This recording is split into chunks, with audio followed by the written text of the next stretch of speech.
Hey everyone, it's Norm Farrar, aka the Beard Guy here, and welcome to another Lunch with Norm, the e-commerce and Amazon FBA podcast.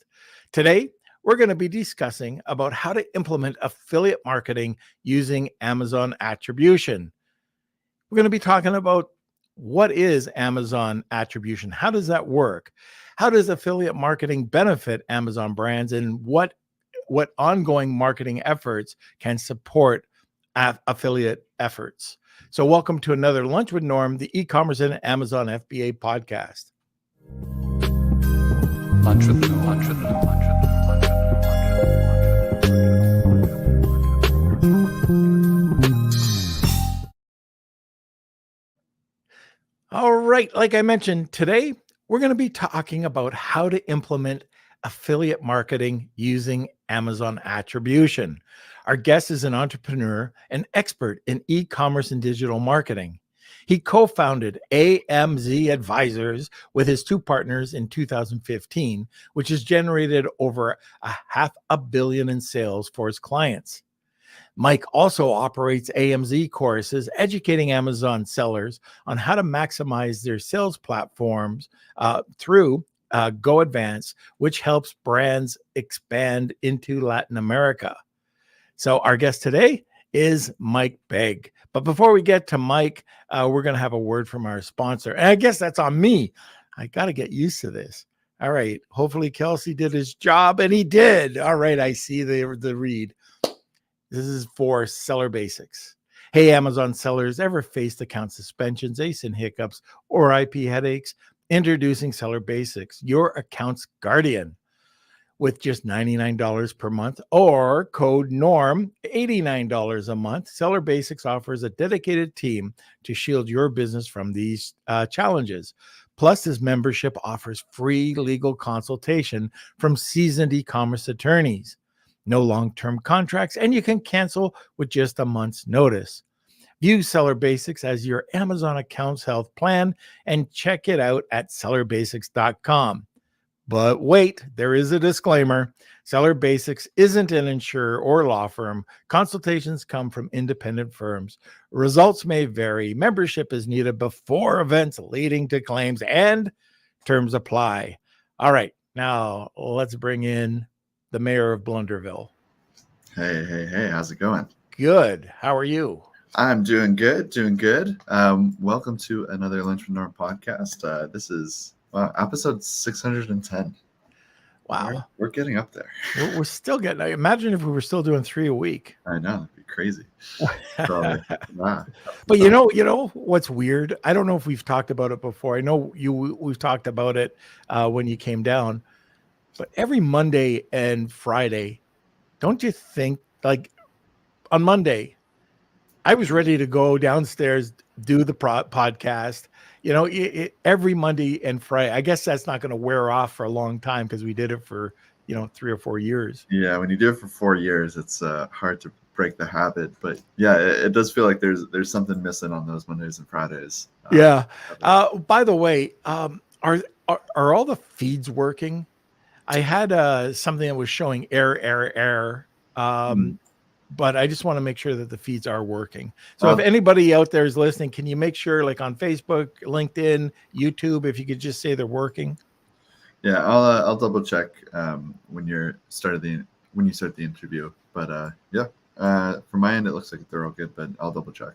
Okay. Also, I posted in the WhatsApp group something special that's going to be happening. Oh, here we go. Oh no, there it is. It's gonna. In case you're just on the podcast and not seeing me on video, I'm sneezing my head off. So there's about 3 or 4 more that have to go. But I read something Steven Selikoff wrote on the weekend. As a matter of fact, Kevin King was down here for the weekend, and we were just working on some new things. But Kevin saw it, I guess it was on Sunday night or Saturday night, and he just said, "Did you see what Steven wrote?" And so he shared it over with me, and I just looked at it and I went, wow, this is scary. We both agreed, like, this is bloody scary what's happening right now. And you definitely do not want to be a one-legged stool, in some cases even a two-legged stool, we're just talking about the way some marketplaces are working out. I urge everybody to listen to the podcast next week with Steven Selikoff. He's coming in. He's been in China for quite some time. He's attended a lot of these events.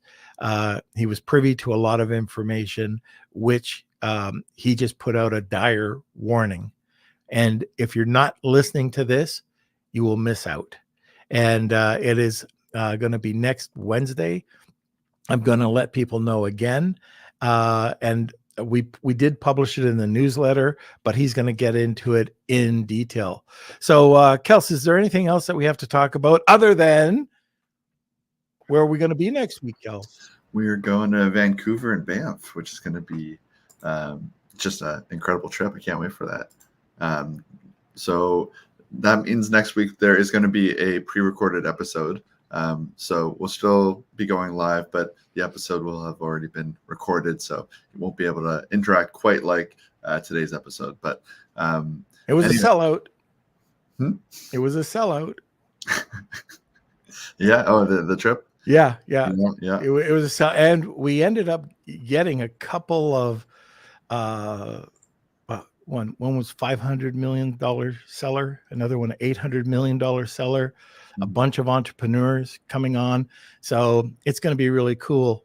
Lauren Petrillo is going to be on there. There's going to be a lot. Sarah Pink's going to be there. Steve Simonson.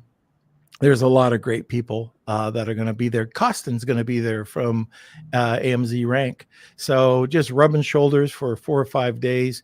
And there's a couple of special guests we got lined up coming in Vancouver and also in Calgary. So I can't wait to get out there.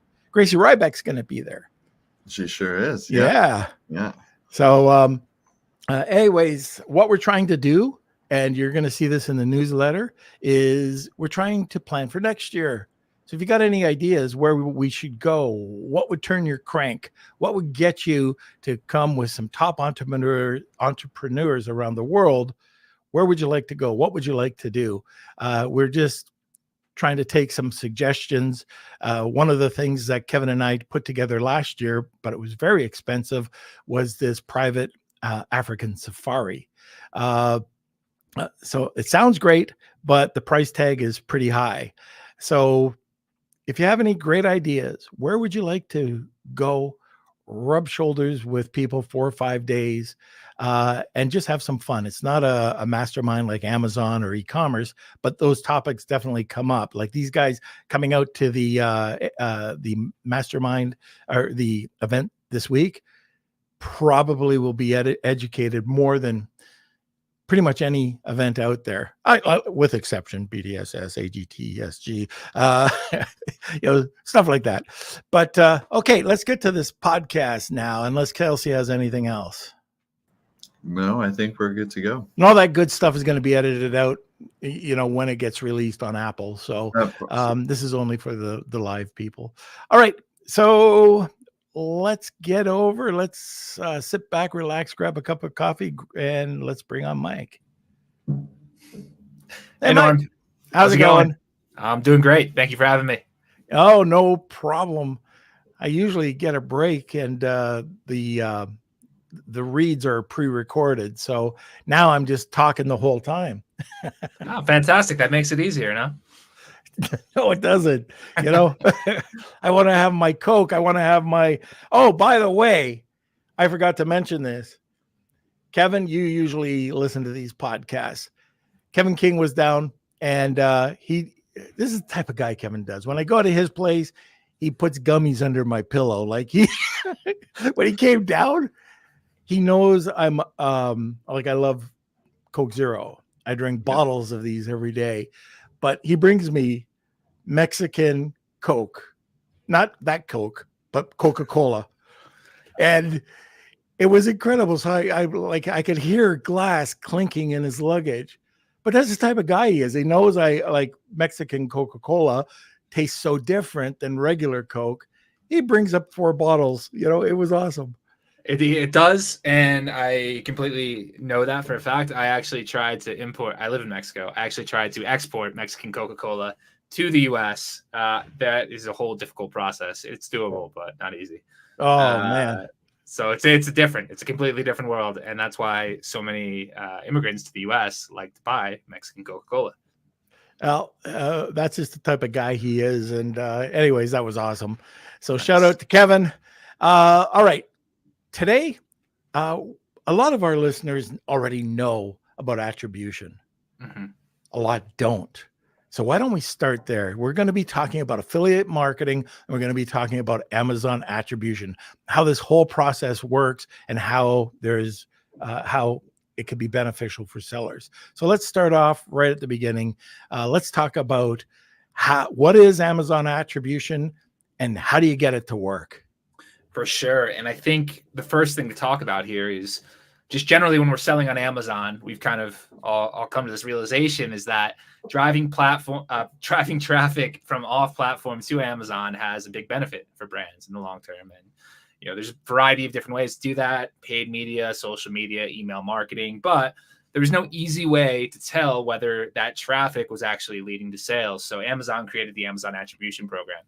Essentially, with Amazon Attribution, you have unique attribution links for each media or each piece of content that you're putting out to see which one's performing the best. And you get insight into a variety of different data. You get to see clicks, you get to see detailed page views, you get to see add to carts, and finally purchases. From that data, you can calculate things like conversion rates and whatnot to see which channels are performing better than others.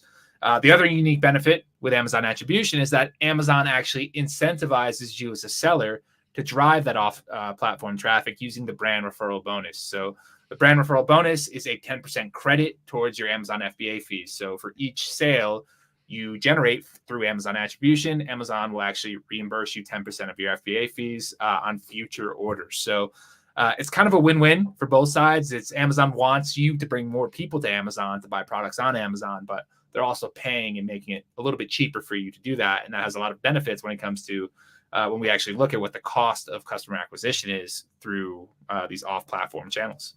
So in the average niche, you're looking at 10%. It can go up, but 10% is that benefit. I think one of the problems that I'm seeing out there with the program is, well, it's good and bad.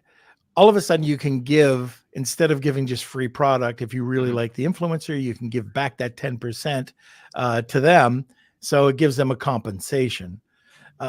But what I found is a lot of sellers don't realize is that there is so much competition to get the influencer to look at you that 10% doesn't turn their crank.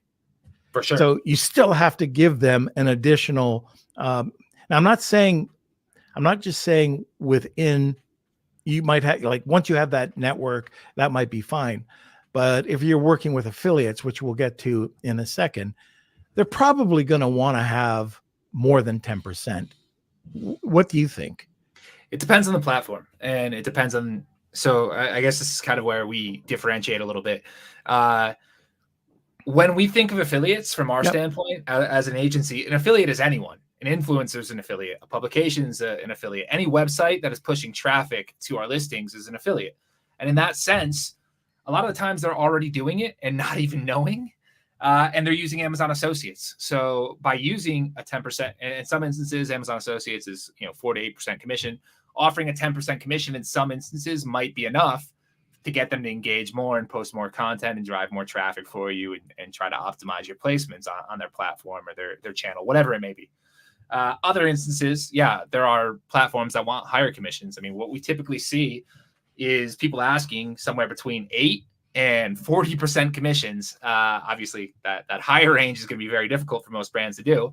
But affiliates are looking to make their money, and that's kind of where the range is. And what we found is that having a strategy that helps you get to essentially a blended average of what those commissions are is the best benefit for your brand in the long term, because it's driving more sales to Amazon no matter what. And that's going to have benefits for your organic ranking. It's going to have benefits for the reviews you're generating and for the visibility that the listing's getting. So I mean, it does cost a little bit more from that standpoint, but when we look at how the cost of advertising on platform has been increasing over time, you you can actually find that the cost might be more beneficial from using influencers or from using affiliates to drive traffic than anything.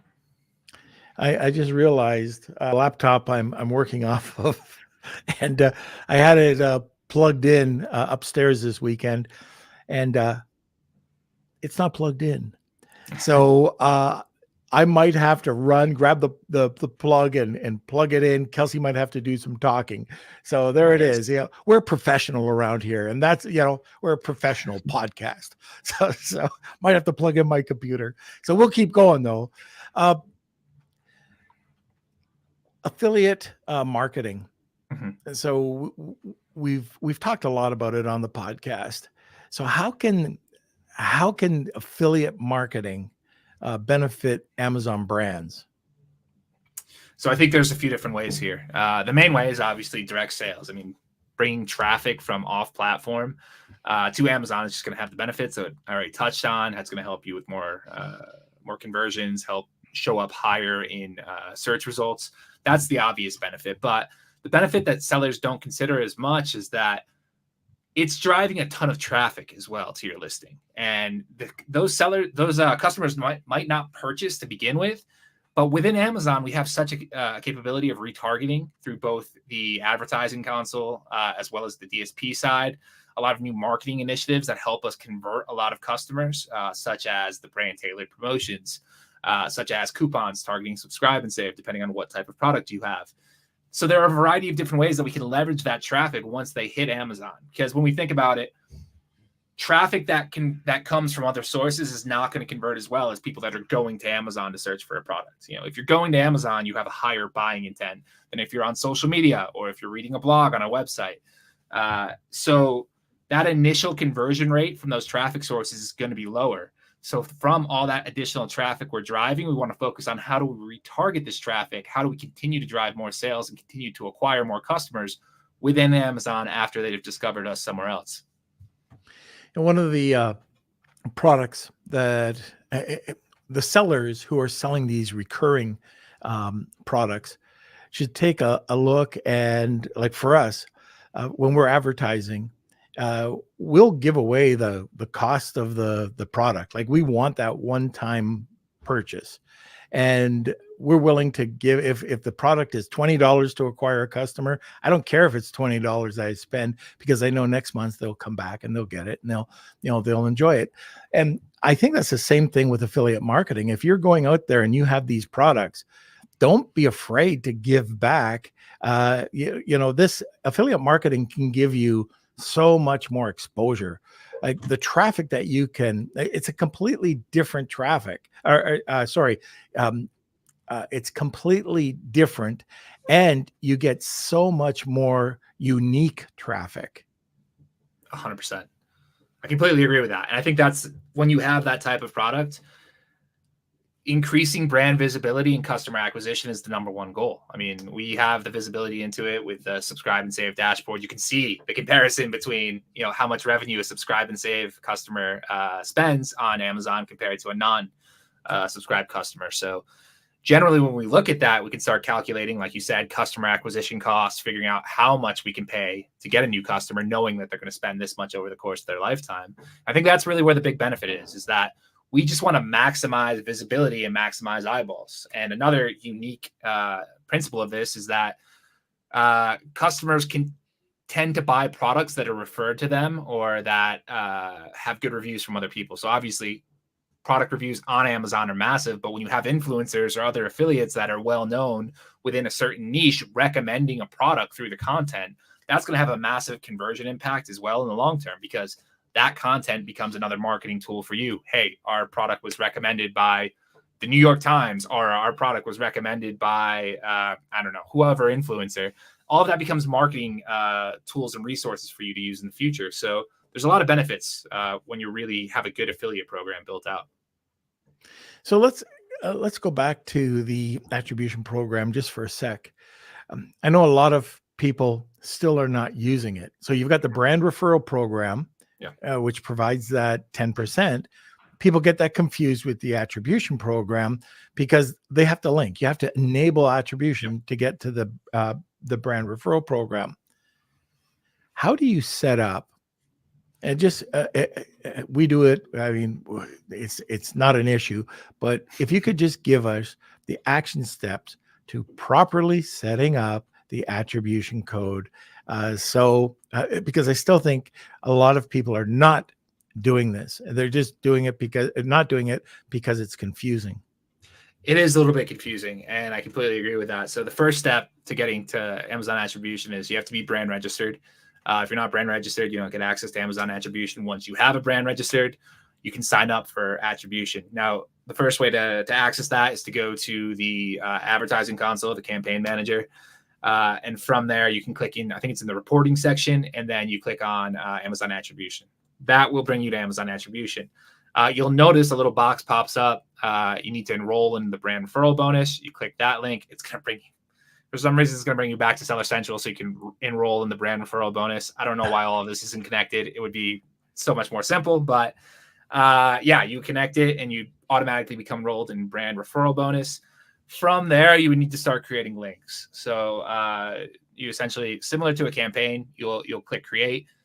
It'll give you a variety of different options. And this is where it gets a little confusing because Amazon has these specific drop-down fields that say, Google publishing or Facebook or Meta or social media, a variety of different drop-downs for the publisher. And the reality is none of that matters. You can use any of those and it'll still attribute the same. So what we typically just use across all of them company-wide is just Google. It really simplifies it. And then when we're talking about how we name these, we just want to make sure there's a clear naming convention that says what platform it's on, who the influencer or who the affiliate is that's publishing this content, and what's the piece of content. That way we can start actually attributing it. Now we can get even more granular if we want. And if we have a influencer or affiliates that's going to be publishing multiple pieces of content, we can create essentially sub links between each of them that says, hey, it's this content, this content, this content, this content, so on and so forth. So we can get real granular there on the attribution side.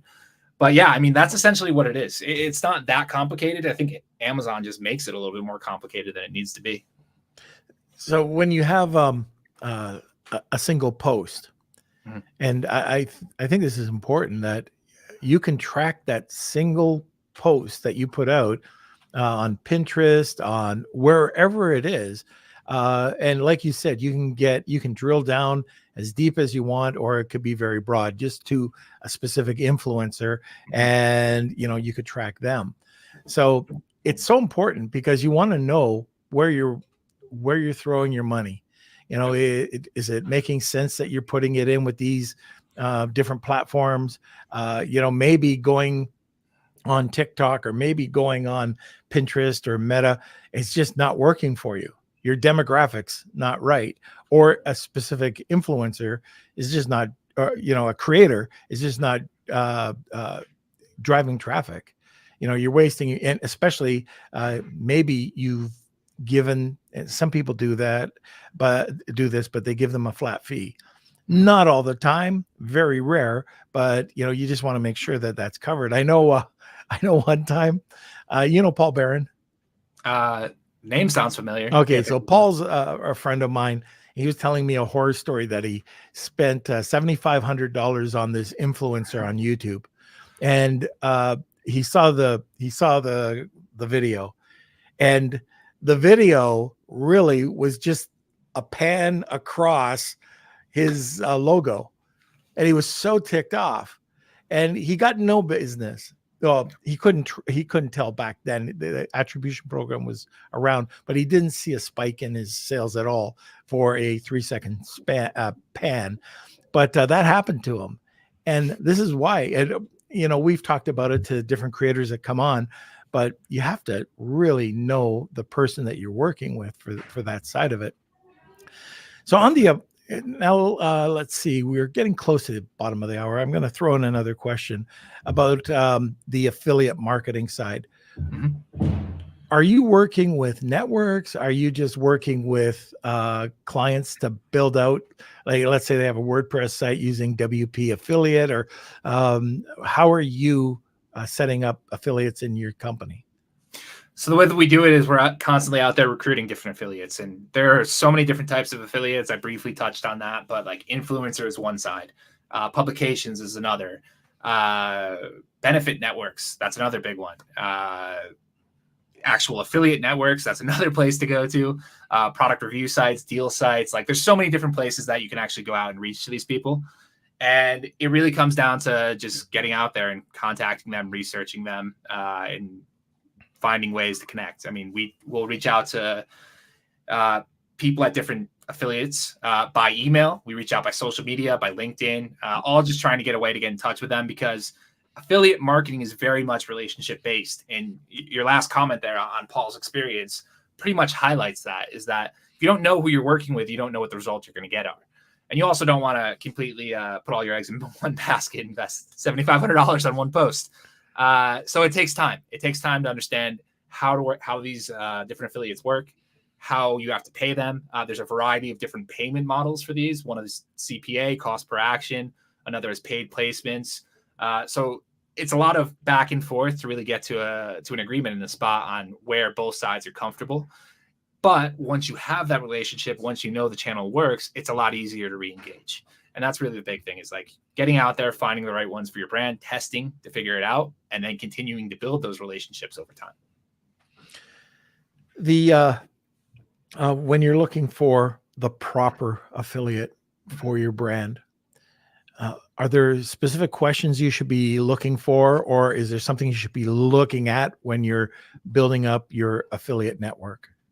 So there are certain things that you want to try to find. I mean, first, having a good idea of who the avatar of your customer is or what their demographics are is a good starting point for you to go out and start finding affiliates that fit those needs, or fit the profile of who your customer is. It does not mean that you're going to get results, though. And again, this is really where the testing comes down to. We've seen plenty of our clients where we find a email newsletter that it seems like it's a perfect fit based on the metrics and the information they provide. It's thousands or hundreds of thousands of email subscribers. And then we run the campaign after we've done a paid placement and we don't get the results we expect.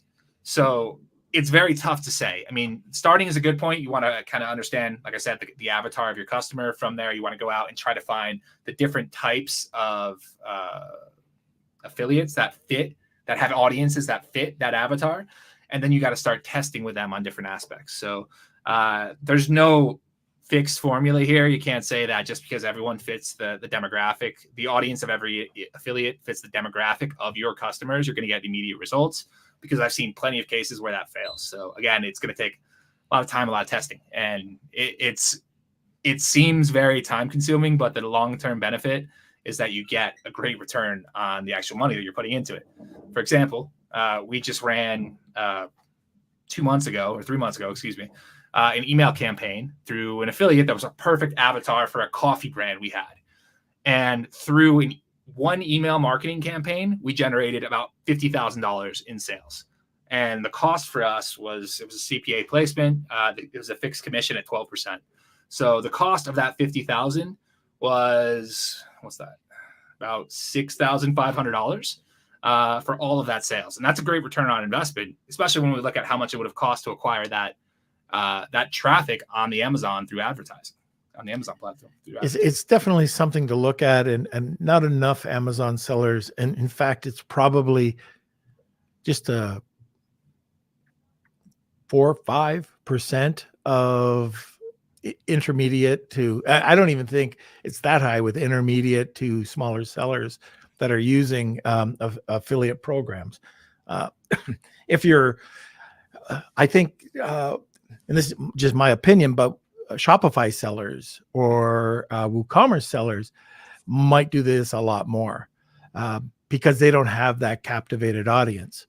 But Amazon sellers should definitely be looking at that. Now, I do have to, I'll make this announcement, then Kelsey is going to read. I'm going to put you on the spot, Kelsey, because I got to go get the power cord, the next readout. But okay, we've got a great giveaway today. In fact, it covers everybody. So Mike's come up and he said, look, I've got a great free 3 months of affiliate recruiting fees for brands doing over $2 million. We'll work with them. And the problem was yeah, or the problem is not every listener has $2 million in sales.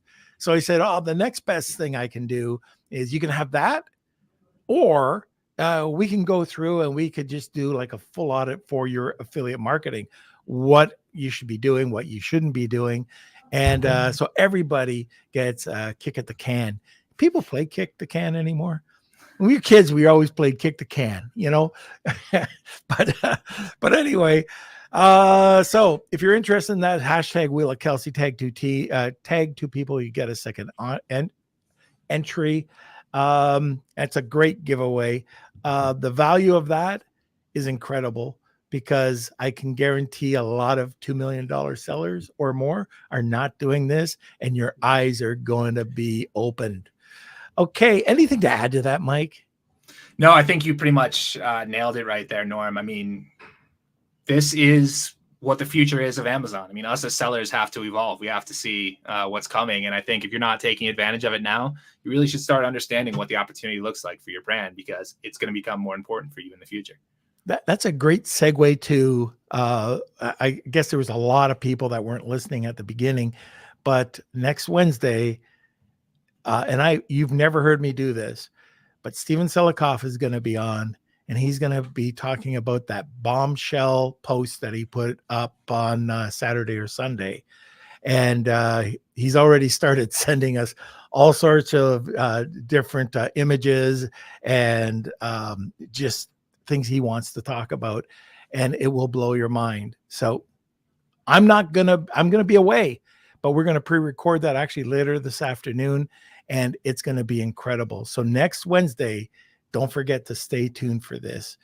It's going to be, and Kelsey, if you want to, if you subscribe to our newsletter, it was posted in the newsletter this week, but we're going to get into the weeds, and he's going to just talk about everything that he's seeing, attending, and we're going to get into that. So that's next Wednesday. All right, Kels, if you can just grab that read, I am going to just disconnect and get my power cord. All righty. Well, we'll take it from here. Okay, so we're going to do a quick ad break. Once Norm gets back, we'll jump right back into it. Let me just put up Honu Worldwide and their brand new warehouse. So, hey, Amazon sellers, Honu Worldwide is having their grand opening of their brand new warehouse, and they're accepting new customers. This warehouse is located in Wind Gap, Pennsylvania. It's just 90 minutes from the New York, New Jersey Ocean Port. It's perfect for sellers needing quick access to major shipping lanes. This brand new warehouse has a 10,000 pallet storage capacity and perfect for warehousing, e-com order fulfillment, and co-packing and kitting. So don't miss out. Secure your space. You can email Honu Worldwide. That's HONU worldwide.com. So that's savings at honuworldwide.com. Don't forget to mention the beard guy sent you. And just a quick reminder that we do have the Wheel of Kelsey. So if you are interested, make sure you write hashtag Wheel of Kelsey in the comment sections, and you'll be entered in today's giveaway. So it looks like we're good to go. And welcome back, Norm and Mike. Okay. Looks like the power is back up. Luckily, it was like 10%. Okay. Okay, so let's move on here. Can you hear me okay? I just want to make sure my mic didn't cut out or anything. Yep, I got you. I was on mute for a second, but I can hear you clearly. With affiliates. So we talked about the importance of it. We've talked about what to look for, and we've talked about the benefits, but what kind of ongoing marketing efforts should somebody look at when they're doing, because it's not one and done. No. So what are the ongoing marketing efforts that somebody should be doing? I think there's a lot of different ways to look at this, but I think a lot of it's on the research side when it comes to affiliates. I mean, you can research what your competitors are doing from a standpoint of who's talking about them, what publishers, what websites. It's a great way to start finding new ways to reach out to affiliates and new affiliates to engage with. I think that's one big aspect of it. Another big aspect of it is just keeping the affiliates up to date on what's going on within the brand. I mean, that can be a massive revenue source in itself. If you're running promotions for Prime Day or Father's Day, Memorial Day, Mother's Day, whatever holiday, letting the affiliates know ahead of time is a great way to actually drive additional traffic during those high sales periods. For example, during Prime Day, we had a couple clients that, with their affiliate efforts and on platform efforts, essentially 12x their sales on Prime Day compared to what it was the previous year. So like, it does have a massive benefit, especially when you're with the right affiliates that are helping reach the right audiences. And the big benefit, again, beyond that, is also the retargeting pieces after that. So from the affiliate standpoint, you're looking at constant research to find new affiliates, engaging with these affiliates, letting them know what's going on with brand. And then the other marketing effort, which comes back to on platform, is how do I take advantage of all this affiliate traffic once it's hit my product detail page? How do I capture them? How do I retarget them? How do I get the maximum benefit out of everything? Yeah, those are all really good points. And probably more important, the mistakes. It's so easy. We've talked about mistakes, reaching out to creators, but let's talk about mistakes you can make reaching out to, using Amazon attribution or affiliate marketing. Well, I think the first big mistake is getting your attribution links wrong. That's a big mistake. That's a big one. So that when the links are created, you have to be very clear with the affiliates that, hey, you can't change this link. This is the link you need to use in the post. I've seen that happen many times where an affiliate will put a piece of content out, not use the correct link, and essentially they make no money from it. And that does have an effect in your relationship, because you're probably not going to be able to work with them again, or they're not going to be interested in working again because they didn't drive any revenue from the last one. So that's a very big mistake. So don't make that one. The other big mistake I would say is probably overpaying for an affiliate. I think we've touched briefly on that, but a lot of times affiliates, and especially in the influencer side of affiliate marketing, think that their stuff doesn't stink. They're the best thing out there, and they're charging their rates. And just because someone has a high rate or someone has a good following doesn't mean they're going to be a good affiliate. Especially on the influencer side, I've seen it time and time again where brands have a really high expectation of, I'm going to work with this affiliate that has 1 million followers, this affiliate that has 1 million followers, and all of them combined are going to have this great impact for me. And they pay a lot of money for it, and they don't get the results they want. So a lot of times when it comes to, especially the influencer side of affiliate marketing, you might be better off working with like micro influencers that are very niche specific. That's generally the way I recommend going that way. So having the wrong expectations on what you're going to get out of the affiliates leads to a lot of lost money, a lot of overinvestment, and the return usually isn't that great. You were just talking about expectations. So how do you manage these expectations? It's tough. I mean, there's no guarantee in anything we're doing. I think that's the big thing. So I think the biggest way that you can, for yourself as a brand, kind of manage expectations is try to work on a CPA basis or a cost per action basis with affiliates more than anything. That way you don't get into a situation where you're going to say, hey, I'm outlaying a bunch of money and I don't know what the return's going to be. I'm just going to pay a commission based on the traffic or based on the sales that this affiliate drives. And I think that's the best way to kind of manage expectations and not be upset with the lack of sales or the lack of revenue you drive. At the end of the day, if you're offering a 20% commission and it doesn't drive any sales, it's no money out of your pocket. But if you offer a 20% commission and it drives a ton of sales and you're a consumable product where you have customers coming back and buying product each month, well, that's phenomenal. That's a win-win for you. So I think that's the best thing, is not trying to overinvest into these paid placements, focusing more on a CPA basis. And there's some affiliates that like that, other affiliates that don't. But that's probably the best way to manage expectations for yourself and not, also overinvest into something that's going to end up costing you money. Yeah, I think especially with creators, managing expectation should be on them. Yeah, telling the seller, but a lot don't. And all of a sudden, like I remember, we do especially in the past, we've done thousands, if not tens of thousands of press releases. And I always love the person that you'd get on a call to sell a press release. You tell them about the higher end press releases. They want the lowest end press release.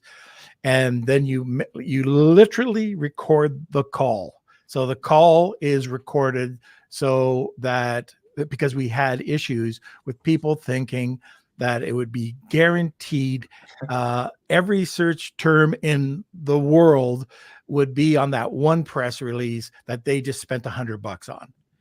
And you explain in detail about selective hearing. And sometimes, people don't understand it. So I would think that affiliate marketing is very similar to press releases, that a lot of sellers expect this huge return. And then when they don't get it, they want their money back. And it could be just hell for the creator or affiliate. Yeah. I mean, I think that's pretty common across the e-commerce space in general. I think sellers have high expectations of what they're investing money into, especially, if you're an earlier stage seller. I mean, your advertising or your marketing budget can only go so far. And you want to make sure you're getting the maximum return out of it. So expectations do tend to be exaggerated. And I think you bring up a really good point there, in that the affiliates or the influencers in many cases aren't managing those expectations very well.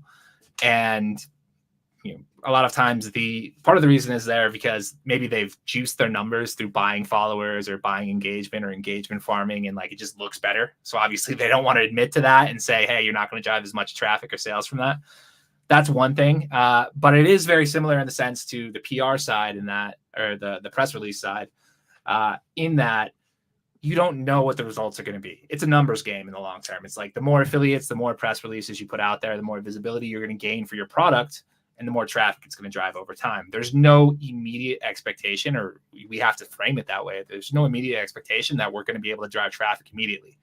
We look at over a 3 to 4 month period, we're going to start building up a portfolio of affiliates that are going to lead to more traffic and more sales over time. And that's really where we try to set the expectation. But yeah, a lot of people that are doing this on their own have these wild expectations that they're going to get traffic, they're going to get sales immediately. They rely too much on the influencer side of affiliate marketing, because that's that's a quick win for most brands. It's like, hey, I can drive traffic with an Instagram post or a TikTok post or whatever. But in the long term, that's not going to be the best use of your money. I think the best use in the long term is building a more steady base of links or articles or content or whatever post driving people to your listings. Yeah, building up that authority. That's what you need to do, and it costs money to do it, and it takes time. If you are trying to do this overnight, it's impossible. It's really a unicorn if that happens, because it just doesn't happen. You want it to happen, but it doesn't happen. You talked about some results, and so we can manage expectations. What kind of results do you think people should be looking at? And then share with us some of the best results you've seen. Sure. I mean, I think, again, focusing on the CPA basis, there are a lot of affiliates out there that are open to CPA. They understand that, a lot of brands or a lot of businesses have been burned in the past with paid placements. So they're open to that.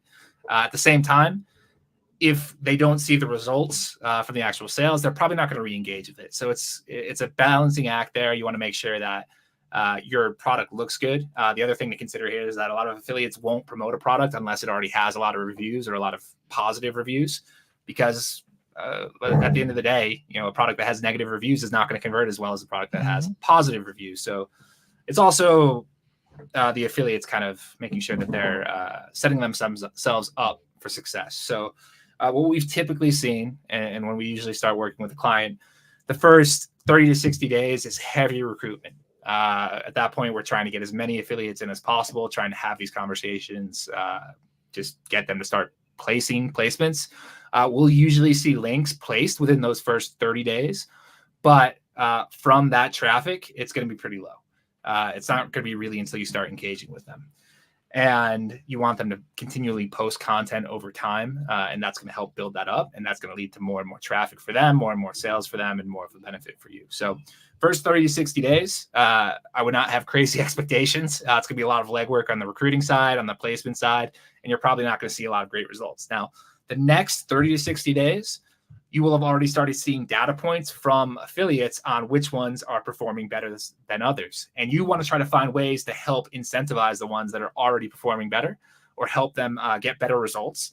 And that could be in a variety of different ways. It could be offering exclusive discounts to their audience. It could be trying to improve content, trying to help them in some way to create better content for their channel that's actually going to drive more traffic for your listing. So we're in phase 2 now. We're trying to engage. We're trying to get things going. We're trying to help the best affiliates get to the best results as soon as possible.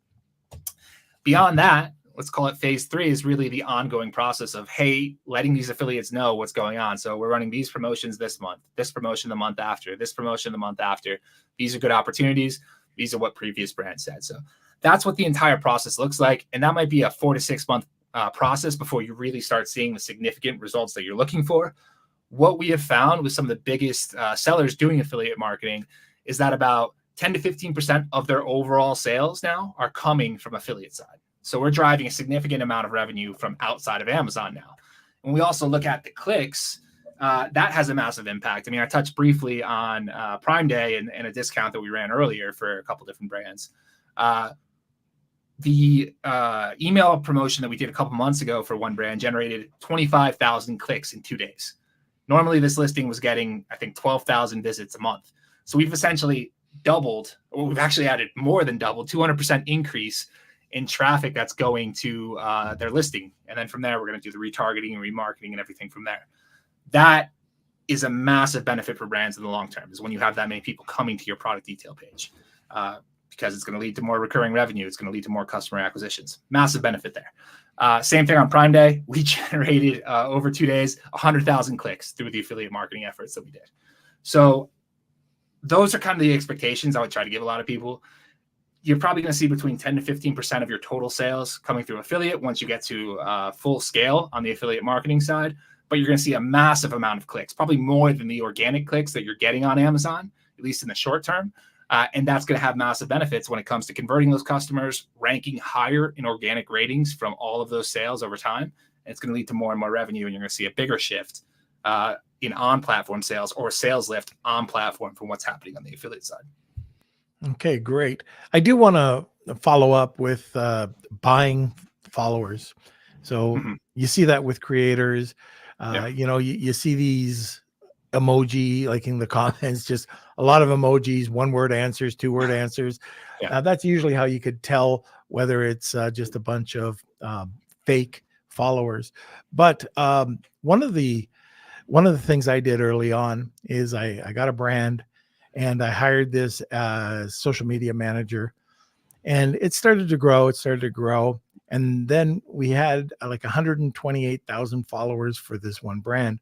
We weren't converting sales, and we weren't getting a lot of engagement.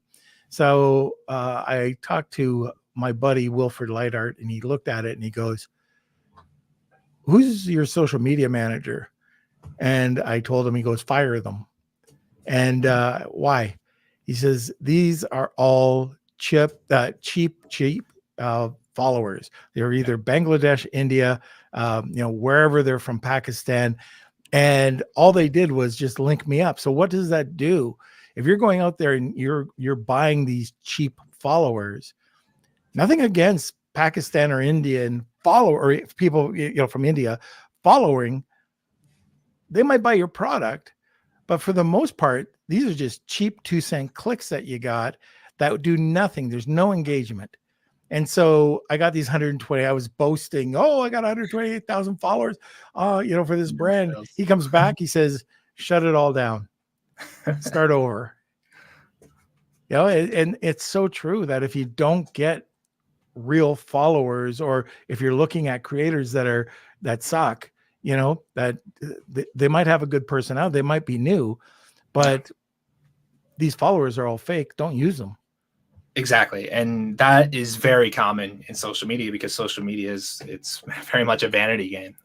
You're not actually focused on building a business in a lot of ways. I mean, personal brand is a business for many people, but it's very tough. And that's why, in general, when we look at the affiliate space, we will only work with affiliates on a CPA basis. As I said, with influencers on a CPA basis. Other affiliates, we will work on different bases, mainly because that's very common in the influencer space, and it's very tough to know who's legitimate and who's not until you've actually seen the results. Right.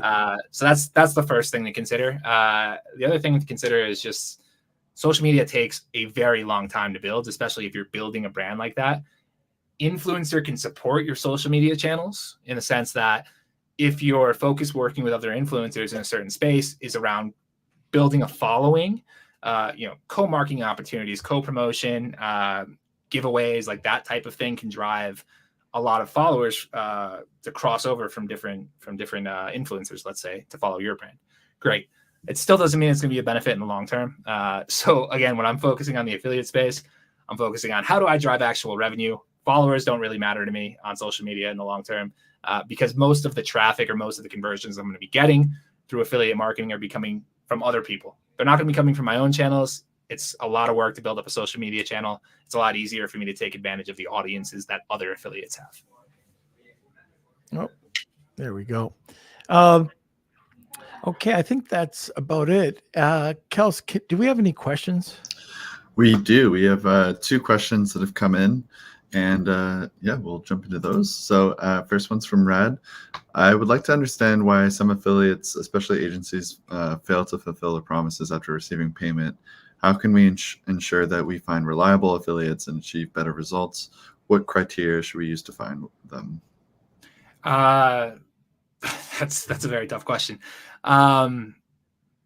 I think, again, this comes back down to expectation management. A lot of agencies aren't managing expectations. A lot of affiliates aren't managing expectations on what can actually be achieved. The only way to really find reliable affiliates in the long term is going to be on a CPA basis, cost per action basis, and just testing them to figure out whether they're driving traffic or not.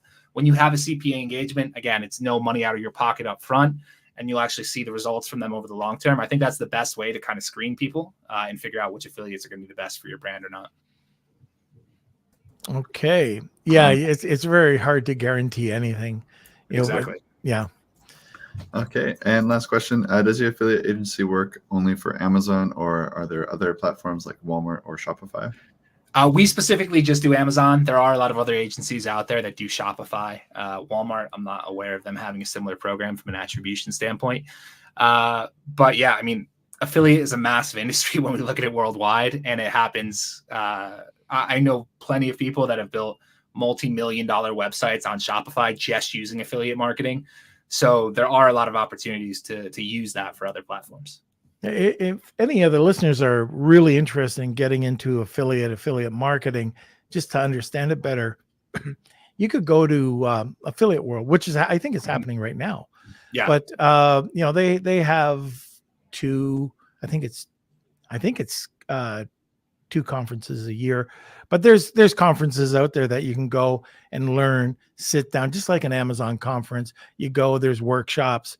That's probably the best bet to start to understand what the capabilities are. And also just working with guys like Mike that already figured this out and can help you out and guide you. This is when good money is spent. You don't spend, like, there's good and bad money. Spending it on an expert, always pays off. So, and on that note, Mike, I didn't ask you exactly what you do. Do you want to explain to the audience exactly how to contact you and what you do? Of course. So, I mean, AMZ Advisors as a company, what we do is we specialize in helping brands grow on Amazon. We do everything from the SEO to the paid advertising on platform. Affiliate marketing is just another service that came out of seeing a need that brands had. You get to a certain point, you get stuck on your advertising spend, you can't scale up.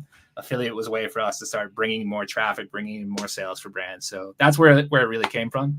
And at this point, we've worked with over 500 brands. We have about a team of 70 people now. So yeah, it's been fun growing everything, and we're always looking for brands to work with. If you want to get in touch, you can reach me at mike@amzadvisors.com or directly on the website, amzadvisors.com. All right. Very good. Okay. I'm just going to do a quick shout out for my buddy Colin Campbell and Start, Scale, Exit, Repeat. So here's the book, Start, Scale, Exit, Repeat. If you have not heard, he's just got a big announcement that came out. He's got a workbook. So the workbook is going to be, I think it's launched now on Amazon, and he's putting out one for start, scale, exit, and repeat. I went through the workbook with him the other day, and it was incredible. It's every question that you can possibly think of about starting a business. If you have the book, and I know a lot of our listeners do, you know that there's 4 areas, 4 categories when you go in to start. You've got story, people, money, and systems. And that those 4 are also in scale, exit, and repeat. Then there's a whole bunch of subcategories. Well, he breaks this down in these workbooks so you can really, no matter where you are on your entrepreneurial journey, you can strengthen it, make it better. So it really impressed me. Kevin and I, we're going to go through this whole thing. It's just a bunch of questions that you might not have thought of. So Colin's an incredible entrepreneur. So he's just laid it all down in this new workbook. So you can check it out. But if you haven't got Start, Scale, Exit, Repeat, you can get it on Amazon. And it's also available on Audible. All right, let's go to the wheel. It's time for the Wheel of Kelsey.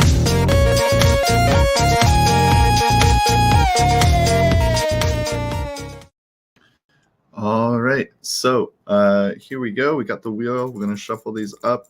If you are the winner, please email me, k@lunchwithnorm.com, and we'll connect you with your prize. And it looks like Stan is the big winner today. So congratulations, Stan. If you could email me, k@lunchwithnorm.com, we'll connect you with your prize. Congratulations. Okay, congratulations, Stan. And unfortunately, Kelsey just pinged me while I was talking, but it looks like 1 or 2 of our feeds were acting a little funky today.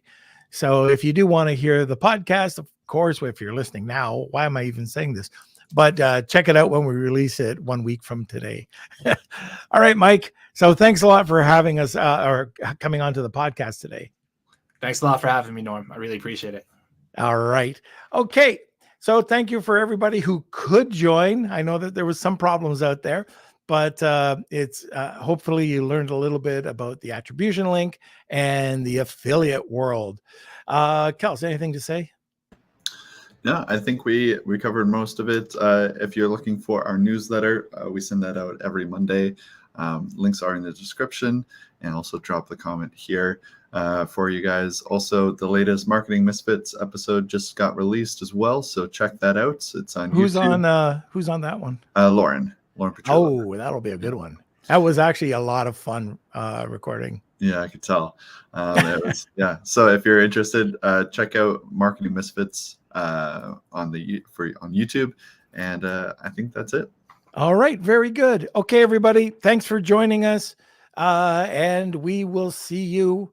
Well, we'll be on the train next week at this time, but Steven Selikoff will be on, and he's going to be talking about that crazy post that he sent on the weekend. All right, see you later. Lunch with